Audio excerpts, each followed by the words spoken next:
आश्रम में, या जिन जूनियर सीनियर की आग सारा लाग रही है, या भी एक बेड़ी है इस काल की। तो भगत तो एक सतर में होने चाहिए, ऊंच नीच ना हो, पहला पीछा कुछ नहीं होता। एक पिता की संतान है, एक बड़ा बेटा है, एक 15 साल छोटा है, तो सह तो एक के पिता के, सह तो भाई हुए, बहन भाई है, तो ऐसे हुआ। तो उसने कहा, सारनाम भी ले रहे थे और सतनाम भी ले रहे थे, खाक है वो सतनाम और सारनाम। और शिष्य भी गुरु जी के थे, बाढ़ में जाओ विशेष और ऐसे कोऑर्डिनेटर, तो अपनी बकवास करके कर्म बना लो, बकवास छोड़ कर।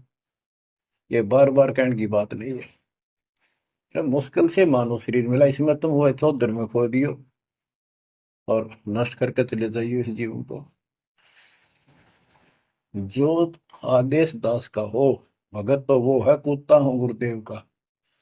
रामपाल दास का नाम, गले प्रेम की जेवड़ी, जा खेचो आ जाओ मैं, तो करो तो बाहू, वापस आ जाऊं तो दूर दूर करो तो जाऊं, जो रखो तो हीरो, जो देवो सो खाओ।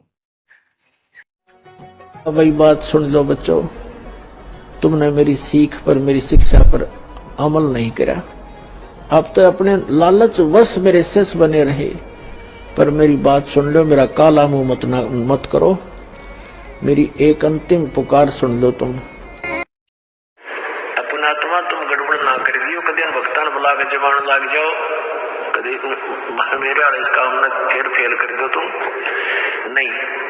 अपनी भक्ति करो, सब न राम नाम पर ला दो, और वो भी भक्ति की। तो फिर वो दूसरा तरीका, पहले क्या था, या परमात्मा आते हैं एक सुचारू, स्वयं आते हैं, या मेरे जैसे दास को भेज देते हैं। ज्ञान वही होता है, परमात्मा विधान वही होता है, अप्लीकेबल वो खुद भी करते हैं, अपने नुमाइंदे रिप्रेजेंटेटिव से भी उसको वो सुचारू करवा देते हैं, लागू करवाते हैं। तो पहले क्या होता था, जैसे शादी ब्याह होया करती है, विवाह होता था तो पूरे गांव में से प्रत्येक, पहले तो चूल्हा नौत होया करता, छोटे घर थे, गांव थे, पूरे के पूरे घर को आमंत्रित करते थे कि आज आपने हमारे घर भोजन खाना है।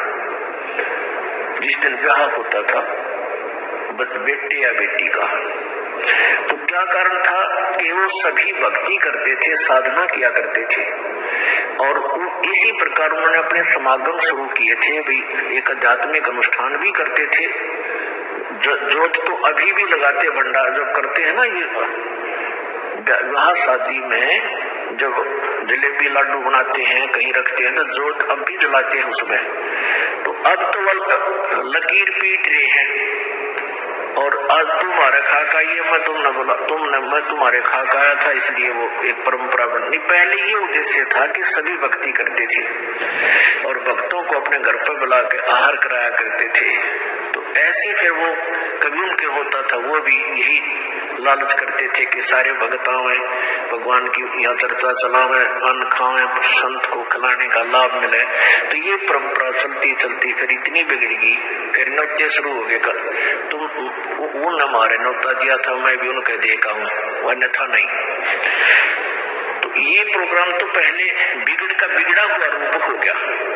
तो ऐसे आप अपनी भक्ति करते रहिए, आपको हानि नहीं हो। संत रामपाल जी महाराज की सभी केसों के जजमेंट की पुस्तक ज्ञान अमृत एवं शरण का विष नाम पुस्तक, ये बिहार के सीनियर एडवोकेट सर्विसेज से मंगवा कर पढ़ें, या PDF भी हम लोगों से प्राप्त करके पढ़ सकते हैं। सच है, तो PDF भी आपके पास भेजी जाएगी। सच है।